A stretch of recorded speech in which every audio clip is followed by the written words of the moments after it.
and welcome. I'm Geeta Mohan and you're watching India Today Global. We begin with a major exclusive. After the Trump tariff war, Europe is engaging India, Germany is engaging India, and Germany says that it will not cow down or bow to the pressure coming from America. It is not going to sanction India for importing Russian oil. There's a lot more that the German Foreign Minister Johann Wadehul told India Today Global. Listen in. One of the most important and crucial visits from a major European partner. I'm being joined in an exclusive conversation with the Minister of Foreign Affairs of Germany, Johann Wadehul. Thank you so much for joining us, sir. My privilege. Let's begin with the bilateral conversation with your counterpart, External Affairs Minister Jaishankar. What are the key takeaways? You focused a lot on skilled labor, and we're looking at a lot of people looking at Germany. But are there numbers? Are we looking at numbers here? So we are looking at huge numbers, and that was, to begin with the first number, that was my third meeting with my colleague in a very short time. I'm on my new post since the beginning of May. So it's a very close relationship, and he called me a friend, which was a very good, of course, sign from his side, and I can only reciprocate that from my side.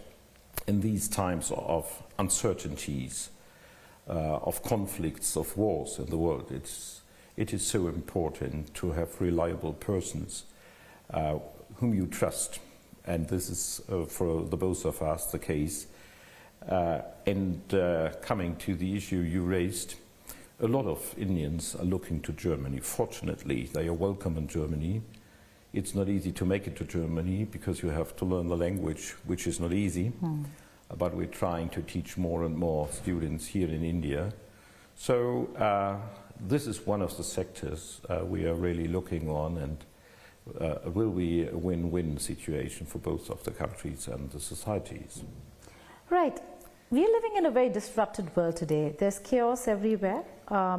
Tariff war and President Trump, and how he looks at and views at tariffs and weaponizing tariffs. How do you see it, and how do you see Germany play a role with India, given that India has been singularly attacked by the United States of America? Can Germany really become a market for as an alternative for the goods that are going to be manufactured in India, and will not maybe see markets in the United States of America? Of course. Germany plays its role in the framework of the European Union, and we are just negotiating a free trade agreement between the EU and India. This is in the very last phase, and the German government will be very active in getting the Commission engaged on that very issue. We hope to be able to conclude the negotiations in this autumn. And that, of course, would be very good also for the trade relations between Germany and India, which are already good, but we are aiming to double them within a very, very short time range. We are not in favor of putting tariffs between countries and between markets, but to make it easier to have trade between countries. So, and on that very view on economic policies, we are very much reading from the same paper as my Indian colleagues, and that, of course, is more necessary than ever, as the two of us, we as European Union in India as a country, is confronted with this tariff policy from President Trump. I don't think that this will end with the situation we are now in. We have to expect that these tools will be used by the American administration further on. So we have to prepare us for the future, and the more we do that commonly together, the better prepared we are. We'll talk about the long war, but are you telling me, Minister Wadehul, that this is a long economic war also that the world will be dealing with, that it's not going to end anytime soon? I wouldn't say it's a war, but it is a specific tool this president is using in the end of the day, to finance his own budget. As I said before, it's a German policy to really ease all the burdens which are economically between countries, between markets, to bring them down. And for that very reason, it is under each and every aspect good to have a free trade agreement so that everybody knows how the access to the other market is, which standards have to be met, and so on. So it is our approach and our assessment that this free trade agreement would be in favor of both of us, for India and the European Union, and a framework, I would say, at least for the next decade, if not for a longer time for us. Minister Sir, the Indian government, or India particularly, has been singled out by America when it comes to buying Russian oil. China does it, Turkey does it, but India has been singled out for this. At a time when it's right out in the open, maybe Germany doesn't do it, but a lot of the Russian oil that was bought and refined was sent to India's European partners, America's allies then, and also now there are reports coming in that diesel was sent to Ukraine as well. That is correct. It is not about singling out India, it is about singling out Russia, which started a war in Europe once again. Before, Russia and the former Soviet Union had agreed on a peace framework for Europe, which they now violate. And especially in the case of Ukraine, the Soviet Union and Russia gave guarantees to Ukraine not to violate the sovereignty as Ukraine handed over all nuclear weapons to the former Soviet Union. And for that very reason, we cannot accept this behavior from the Russian side and have to, by each and every means, to stop them and to bring Mr. Putin to the negotiation table, where he is highly expected. You saw President Trump very much engage on that issue. Ukraine, Mr. Zelensky, is willing to come without preconditions, and Putin not. So it is in, I would say, not only the European interest, but in the interest of the free world to really urge and push and press Russia and Putin to be ready for negotiations. India's feeling the pressure, the economic pressure of sanctions. I would call them sanctions because secondary tariffs amount to economic sanctions. Is Germany feeling US pressure to sanction India, as many other European countries are? No, we're not. Of course, Germany, as a member state of the European Union, had also was also under pressure and was also confronted with tariff demands which were too high for us. So we were able to come to an agreement with the United States with now 15% tariffs for all member states of the European Union, which was an acceptable result, but of course not good, because 15% is more than zero. India now is in a position that, of course, the new tariffs have to be negotiated between you and the United States. And I think India is strong enough and has to have, perhaps, unfortunately, some patience until Mr. Trump is ready for these negotiations. But we would also advise the United States to find a good solution with India, because it is also in the interest of the European Union that not what you call a war would begin between the United States and India. Speaking about the tariffs and additional money that is being spent by Europe, You're also having to top that with added defense budget in NATO. Have you lost the most reliable partner that Europe had in the NATO, the United States of America? And where does that leave Europe, the European war, and where do you see the war headed, the Russia-Ukraine war? No, we haven't lost. We have found a new partner in the United States who have been pledging for more expenditure from the European side since more than a decade.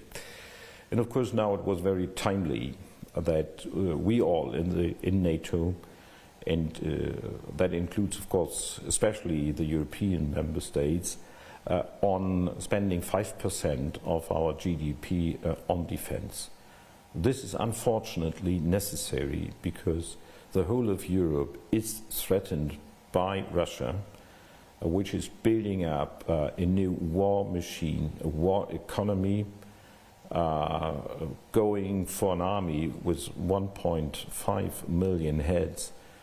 And that is not only for the purpose to save what they already have reached on the battlefield in Ukraine, but we have to take into account that they may have other further goals to the West, and that is of course in our consideration, that we have to step up, that we have to have the ability to deter Russia, to defend if needed NATO territory, and for that very reason our assessment for the future is that we only will have security for Europe, unfortunately, against Russia and not with Russia.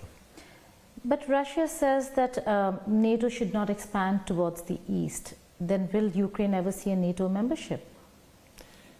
But the extension of NATO is not an active process driven by the headquarters of NATO or so, but it's only, and was in the past, in each and every case, the sovereign decision of states who applied to the membership.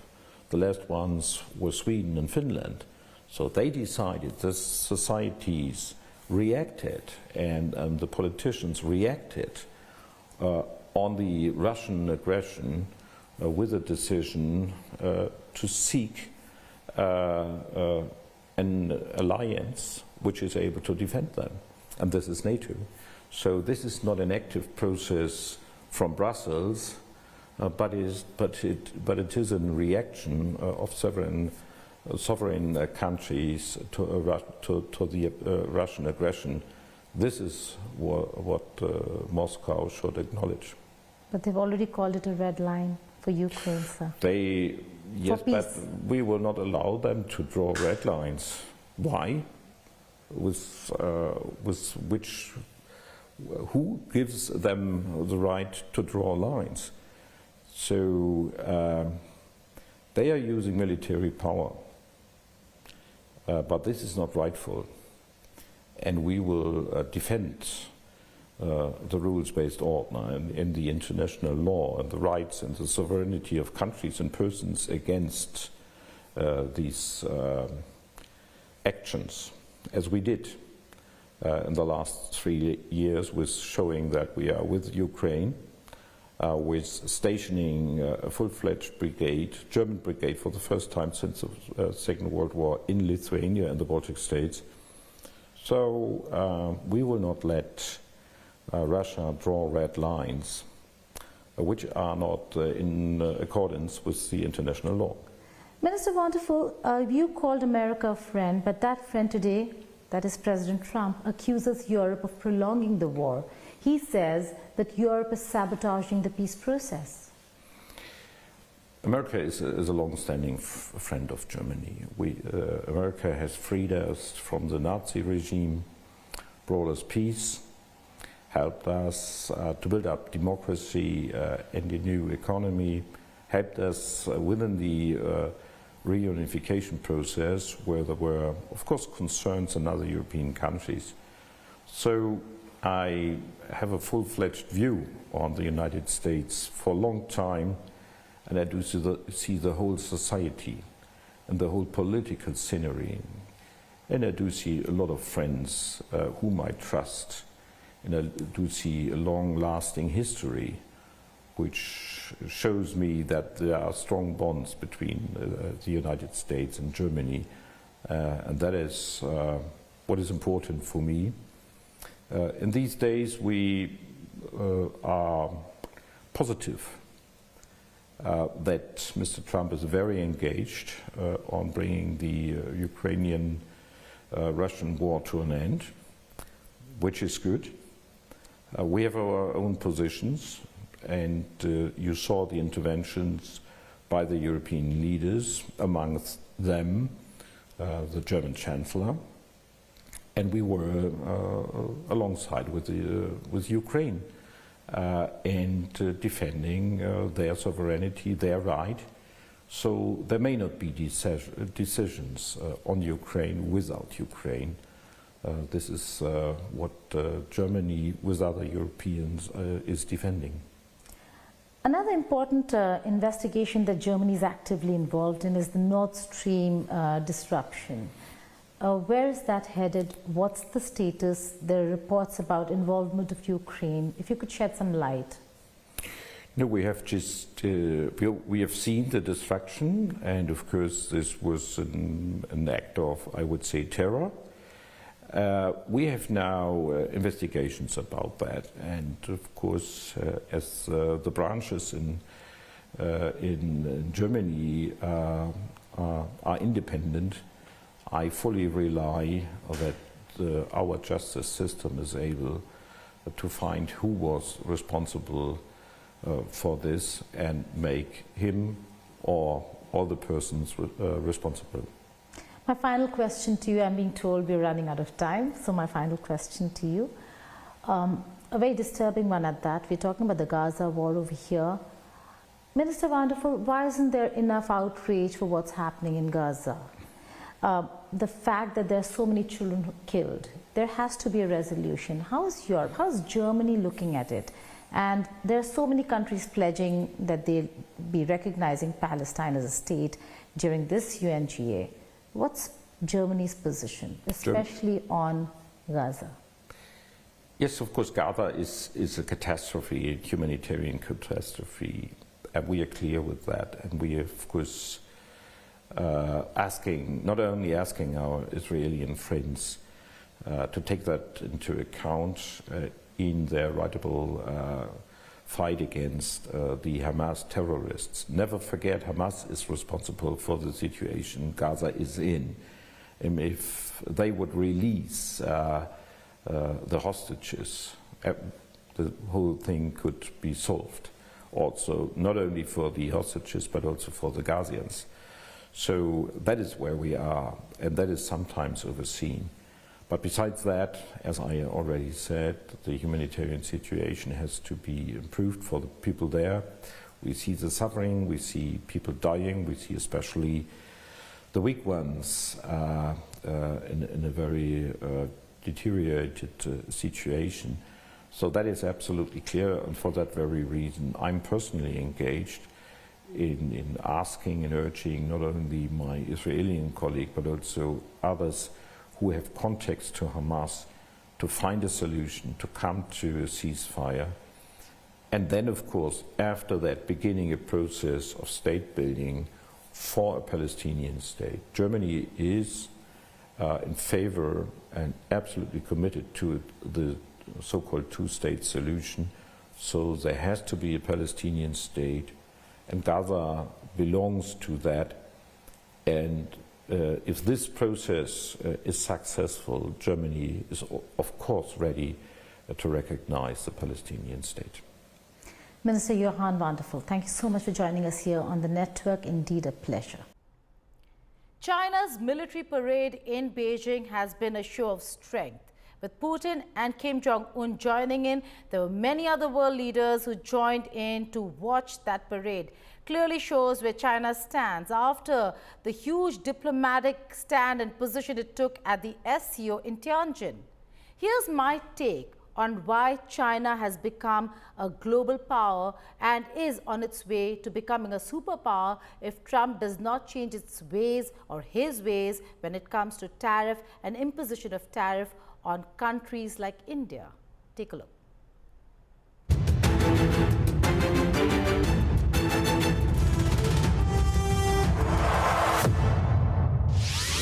A red carpet under Beijing's September sun.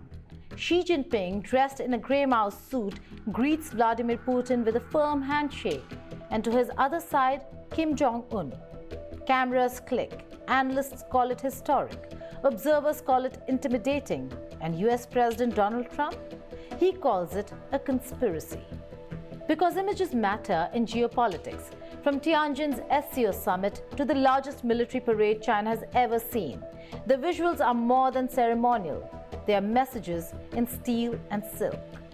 China, Russia and North Korea walking together, smiling together, signaling alignment. Xi Jinping positioning himself at the center of a new global order. And in another frame, at the SCO, Prime Minister Narendra Modi of India joins Xi Jinping and Vladimir Putin, shaking hands, standing shoulder to shoulder, projecting solidarity amid a world still dominated by American economic and strategic influence. But we need to understand one thing. Both Washington and Beijing see New Delhi as more than just a regional actor. They see India as a lever in their wider strategic game, a game of containment. For the United States of America, strong India is indispensable to balance and contain China's rise, which is why Washington has long courted New Delhi with defense partnerships, trade incentives, and talk of shared democratic values. But China also understands the weight of Indian influence. For Beijing, India is the only power in South Asia that is capable of restraining Pakistan, containing its excesses, and preventing instability. Also, India maybe has the power to contain and counter China for the West. So as the dust settles over Tiananmen Square, as the cameras stop clicking, one question remains. In a world of shifting powers, new alliances and visual diplomacy, who truly holds the reins of the 21st century?